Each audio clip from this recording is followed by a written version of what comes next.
شعبان المعظم کی اس مبارک رات کی فضیلت میں احادیث صحیحہ اور حسان بھی موجود ہیں، تو میں آپ کے سامنے انشاءاللہ چند احادیث پیش کروں گا۔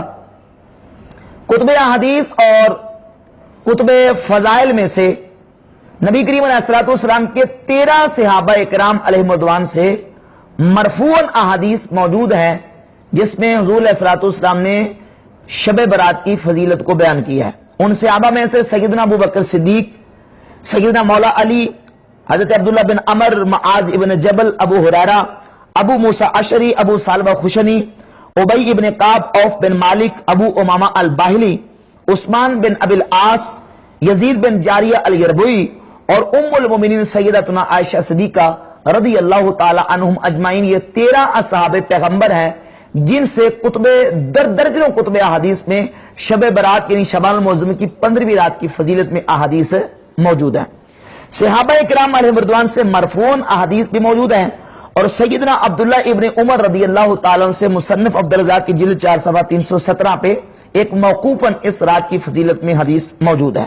اسی طرح 5 تابعین سے مرسل روایات موجود ہیں۔ مرسل روایت اس روایت کو کہتے ہیں جس میں تابعی نبی کریم صلی اللہ علیہ وسلم سے حدیث بیان کرے اور صحابی کا درمیان میں واسطہ چھوڑ دے، اس کو مرسل کہتے ہیں۔ اور جمہور محدثین 200 سال تک یعنی پہلی 2 صدیوں میں تابعین کا اس بات پر اتفاق رہا ہے۔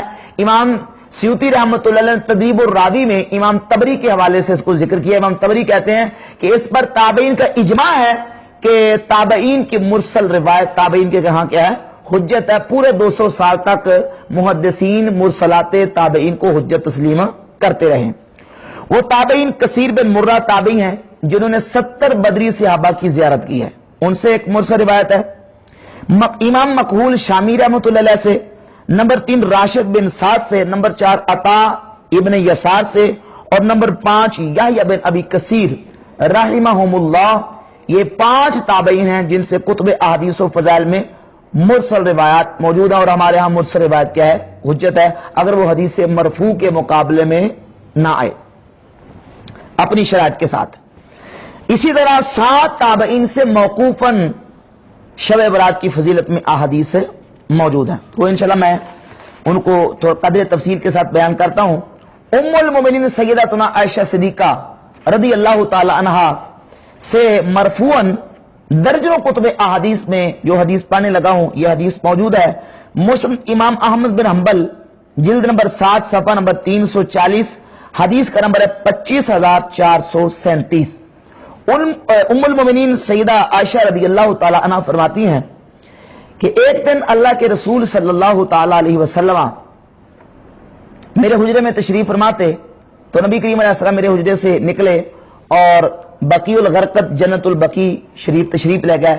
میں نبی کریم علیہ السلام کے پیچھے جب پہنچی تو میں نے دیکھا کہ نبی کریم علیہ السلام نے اپنے ہاتھ مبارک دعا کے لیے اٹھائے ہوئے ہیں، اور میں حضور کو دیکھ کے واپس اپنے حجرے میں آ گئی۔ اللہ کے رسول علیہ السلام جب واپس اپنے کشانہ اقدس میرے حجرے میں تشریف لائے تو میرا سانس پھولا ہوا تھا۔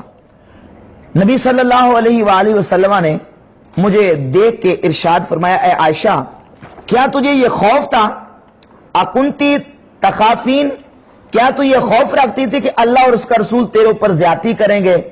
تو حضرت عائشہ نے عرض کی، یا رسول اللہ بلکہ ظننت انکا اتیتا بعد نسائکا، بلکہ میں نے یہ گمان کیا کہ شاید آپ اپنی کسی دوسری ازواج طیبات کے پاس تشریف لے گئے ہیں۔ تو نبی علیہ الصلوۃ والسلام نے ارشاد فرمایا، اے عائشہ ان اللہ عز وجل ینزل لیلۃ النصف من شعبان الی السماء الدنیا، اللہ رب العزت جل شانہ اس شعبان المعظم کی 15ویں رات کو آسمان دنیا پہ خاص تجلی فرماتا ہے۔ فیغفر لاکثر من عدد شعر غنم کلب، اور اس رات کو اللہ تعالیٰ قبیلہ بنو کلب کی بکریوں کی بالوں کی تعداد کے مطابق اپنے بندوں کی بخشش فرما دیتا ہے۔